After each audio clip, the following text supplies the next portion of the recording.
Panorama group, जो सोचता है वो करता है।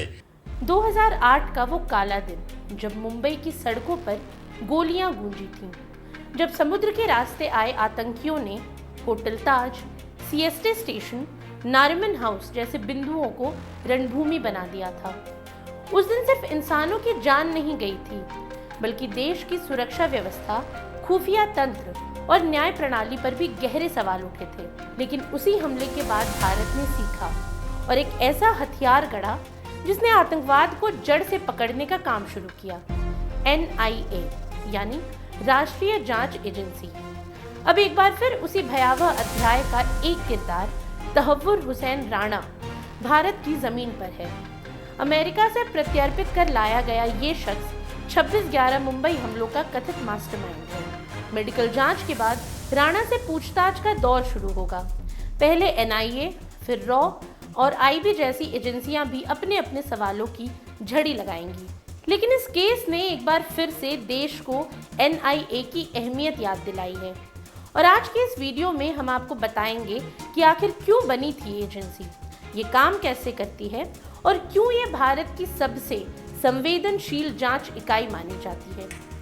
दरअसल साल 2008 का मुंबई हमला भारत के इतिहास का वो मोड़ था जहां से सुरक्षा की परिभाषा ही बदल गई। गोलियों से छलनी होटल ताज, CST स्टेशन की खामोश लाशें और समुद्र के रास्ते आए आतंकियों की घातक प्लानिंग ने ये साबित कर दिया कि राज्य स्तर की पुलिस और ATS इस पैमाने के हमलों को रोकने के लिए पर्याप्त नहीं है। तब ये तय किया गया कि एक ऐसी एजेंसी बने जो न सिर्फ आतंकवाद से लड़ सके, बल्कि पूरे देश में बिना किसी बाधा के जांच कर सके। इसी जरूरत ने जन्म दिया NIA को साल 2009 में।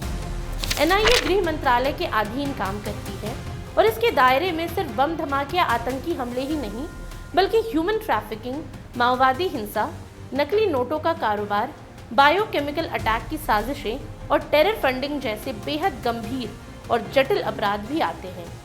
इसके पास देश भर में स्वतंत्र रूप से छापेमारी और गिरफ्तारी करने का अधिकार है।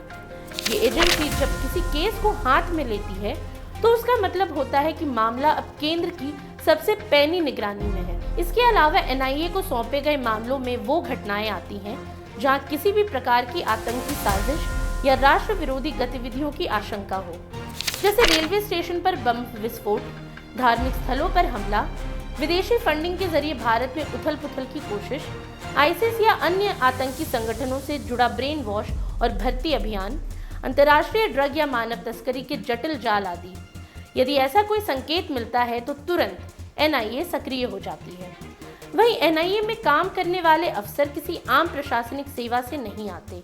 इसमें ज्यादातर अधिकारी पहले से ही भारतीय पुलिस सेवा या केंद्र सरकार के किसी सुरक्षा बल में कार्यरत होते हैं और विशेष तौर पर डेपुटेशन पर भेजे जाते हैं। इन अधिकारियों को आतंकवाद, डिजिटल क्राइम और अंतर्राष्ट्रीय नेटवर्क की गहरी समझ होती है। इनके साथ काम करते हैं साइबर एक्सपर्ट्स, फॉरेंसिक वैज्ञानिक, डेटा एनालिस्ट और कानूनी सलाहकार। हर केस अदालत में पेश किया जाता है, जिसके लिए विशेष पब्लिक प्रोसिक्यूटर नियुक्त किए जाते हैं। अब क्योंकि NIA के ज्यादातर केस आतंकवाद और राष्ट्रीय सुरक्षा जैसे बेहद संवेदनशील मुद्दों से जुड़े होते हैं, इसीलिए ऐसे मामलों के लिए सामान्य अदालतें काफी नहीं होती। ऐसे में सेशन कोर्ट को नोटिफिकेशन देकर विशेष NIA अदालत में बदला जाता है। ये कोर्ट आमतौर पर उसी कोर्ट परिसर में होती है, लेकिन उसका संचालन एक विशेष प्रशिक्षित जज और अधिकारी करते हैं। सुरक्षा का स्तर अत्यधिक कड़ा होता है। दिल्ली के पटियाला हाउस कोर्ट, मुंबई, हैदराबाद, कोची, पटना, भोपाल, जयपुर और जम्मू जैसे शहरों में भी ऐसे कोर्ट बनाए गए हैं। हालांकि NIA कोर्ट के फैसले को उच्च न्यायालय और फिर सुप्रीम कोर्ट में चुनौती दी जा सकती है, लेकिन NIA की पेशकश बेहद ठोस और सटीक होती है, क्योंकि उनके पास जो जानकारी होती है वो खुफिया तंत्र और सबूतों के गहन विश्लेषण पर आधारित होती है। अब गौरतलब है कि आज जब तहव्वुर राणा जैसे आतंकी भारत लाए जा रहे हैं, तो ये न केवल भारत की कूटनीतिक जीत है, बल्कि NIA की ताकत का प्रमाण भी है। ये एजेंसी अब आतंक के खिलाफ सिर्फ एक जांच इकाई नहीं, बल्कि देश की सुरक्षा नीति की सबसे मजबूत कड़ी बन चुकी है।